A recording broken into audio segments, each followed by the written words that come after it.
talking about. So That's fair. Yeah, I RC, think where are you on I this? find it extremely funny that he's saying this on a show with a man who, as great as he was as a punter, is far more famous as a pundit. that's a fact. And Pat McAfee. AJ Hawk, who I felt like was a good player, right, is now on TV and he gets to give his thoughts as well. Actually, Aaron Rodgers, you're being paid to be on that show to give your thoughts and opinions as a personality. Yeah. And don't get me wrong, he is not to me a first ballot Hall of Famer. He is one of the best and most talented quarterbacks to ever play this game. And he ain't no more. And his problem is that people are willing to say it.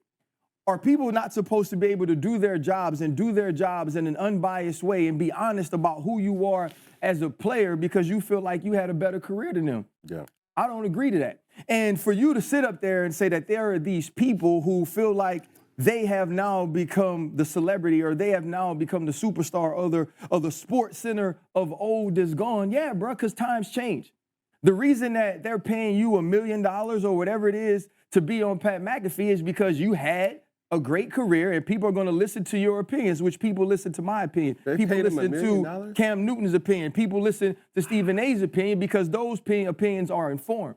And so my biggest problem with Aaron Rodgers, because to me, I'm actually not upset about what he's saying because I ain't no hit dog. And you know a hit dog, a holler. Mm-hmm. My issue with him is you're doing the exact same thing. You're doing it too. And the reason that you're getting this opportunity to say these asinine things is because someone is paying you who is exactly the same thing that you are now speaking out against. Yeah. This dude is once again tone deaf. This dude is once again unaware. This dude is once again arrogant to a point that's almost sickening because he says these things and he talks tough and he behaves in this way, but he ain't, right? He has all of this cachet because he's a good player, but they ain't people around here that come around and talk about what type of leader you are.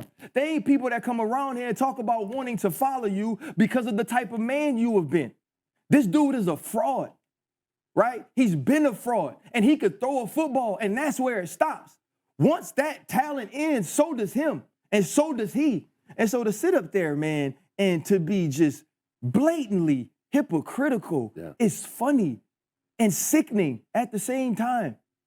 Like, go ahead, Stephen. I'm sorry. No. Your words are more important on this subject than mine, brother. Take the floor. I'll piggyback off you. Go ahead. I look at A-Rod, bro, and he's not used to being in this position. Yeah. And this position of you're not good anymore. Mm-hmm. Or it's not that you're not good anymore. Your record doesn't back or your statistics doesn't back you being good. Because for most players in his position, like the Peytons, the Toms, the A-Rods, it was everybody's reason for them not winning. Mm-hmm. And when you empty the clip or when you empty all viable options of what do you need, A-Rod, and that happens, he's not used to being in a position where it's like, dang, I don't have my stats to back up. I don't have my record to back up. So it's awkward for him. And I want you to succeed. I'm the quarterback. I looked up to you. Like, so I understand what it comes off, and you're completely correct. Hypocritical is the best analogy for this. Absolutely it is. Yeah. We're doing double uploads today, man. We're doing a double upload, brother and sisters, by the way. I have a very small female audience, but shout out to my sisters out here, man. I appreciate y'all more than you know. RC went in. Ryan Clark went in. Like I showed that clip at the beginning, or at least that audio from the beginning of this entire, soliloquy or speech from Ryan Clark. Let me tell you something, man. Ryan Clark has very bad or weak takes on social issues, questionable takes on black issues, you know what I mean? But I will never doubt his football and people skills, or EQ as a lot of people like to call it, called emotional intelligence, right? Meaning the man he seems like a good man. I don't know him personally, but he seems like a good man, and he seems like a man not even seems, it's just factual. He knows his football, right? Hence, he is a 2-time Super Bowl winner, right? And he wasn't not some crazy Pro Bowler, a first-team All-Pro guy. But one thing about Ryan Clark, RC, is that he knows what it looks like to have a winning football team, and he knows how to analyze football teams, and he's also been the captain of a few teams. Let me tell you something. Actually, he's a 1-time Super Bowl winner. My mistake.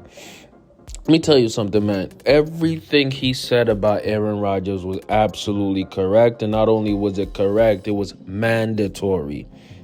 How was it mandatory? He was mandatory because he told Aaron Rodgers himself who he was, meaning he exposed what Aaron Rodgers is: an arrogant, entitled, hypocritical loser. And let me say this again. Aaron Rodgers is a loser.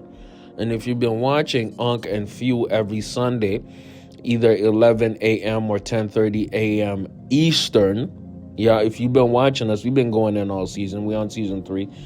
If you have been watching us, we called this up early and often. And you know what? I'm going to eat crow, and I'm going to go at myself for the simple fact that I foolishly believed, that Aaron Rodgers would take the Jets to the Super Bowl. I was incredibly wrong, and I'm admit it to y'all. I'm going to admit it to y'all because when the season started, I thought Aaron Rodgers was literally the missing piece from this Jets team, the New York Jets team, in order for them to make it to the Super Bowl. And you know what? You know how wrong I was? I'll tell you how wrong I was.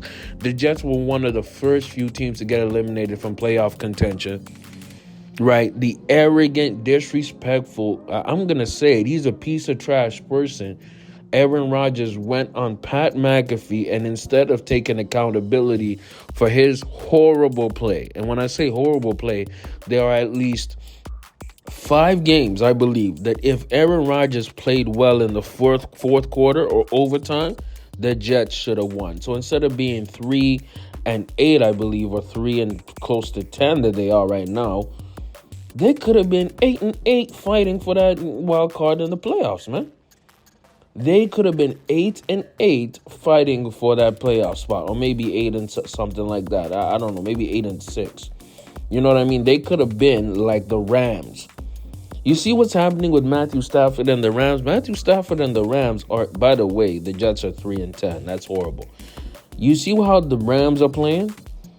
Matthew Stafford, right, had a team that was looking absolutely garbage in the middle part of the season, even the beginning of the season, but now coming to late November, December, they are surging. They are 8-6 with an outside chance of winning the NFC West. Why? Why is that? Because Matthew Stafford is a humble family man who, despite him being a turnover machine at times, he actually has a relationship with these players. He actually doesn't pass off the blame to everybody. He's actually somebody who closes his mouth and just plays football and doesn't go out here parading himself as some kind of savior, some arrogant, narcissistic piece of trash. Let me say this, man.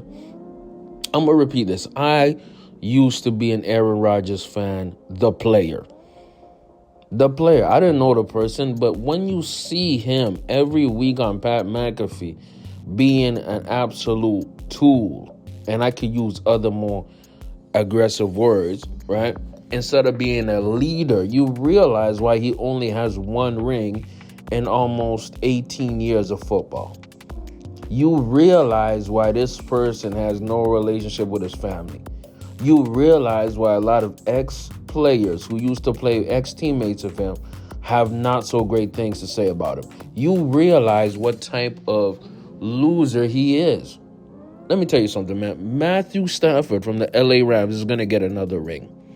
And I'm telling you, the next 3 years, he's going to get another ring, and we have to reevaluate our Mount Rushmores of great players. I think, I'm telling you right now, Aaron Rodgers can go to, let's say he goes to Minnesota. He's going to lose there. Let's say he goes to, I don't know, any random garbage team, right? he's going to lose because it's not just about the play, bruh. It's the mentality. It's the leadership aspect. There's a reason that Peyton Manning went to Denver and won. There's a reason Tom Brady went to Tampa Bay and won, because they are great leaders. And for the most part, they're good people, good men who other men are willing to follow, y'all. And that's what it comes down to. Football is a microcosm of life. If you are a bad man off the field, it it will definitely translate on the field. And RC, Ryan Clark, explained that in a fantastic way. Shout out to RC. Shout out to Cam Newton too. Because Cam Newton was out there cheering on RC because all RC was doing was spitting facts. Big JTV, man.